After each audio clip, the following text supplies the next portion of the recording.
আম প্রথমত একটা কথা বলবো যে অবশ্যই এরকম কিছু হবে কখনোই আশা করিনি। কখনো দুঃস্বপ্নেও ভাবিনি আরকি। থাকে না যে মানুষ কখনো দুঃস্বপ্নেও যদি ভেবে থাকে। নুসরাত ফারিয়াকে হতাশা যেন ছাড়ছেই না।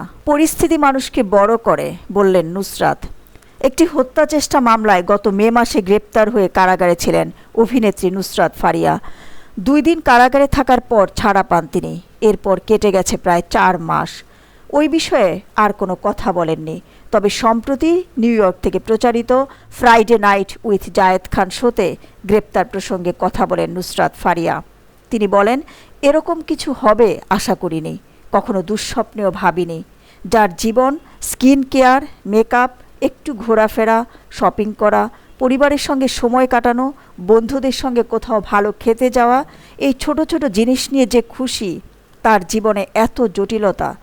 জীবন খুবই অস্থায়ী, আনসার্টেনিটিতে ভরা এবং যেকোনো সময় যেকোনো কিছু হতে পারে। মানসিকভাবে নিজেকে তৈরি থাকতে হবে এবং তুমি যদি অনেস্ট থাকো, তুমি যদি সৎ থাকো তোমার জীবনে, পৃথিবীর কোনো খারাপ শক্তি তোমাকে আটকে রাখতে পারবে না। কি করব না করব এগুলো নিয়ে যখন চিন্তা করতে হয় তখন ভীষণ হতাশ হই। দিলরুবা খান, দৈনিক আর নিউজ।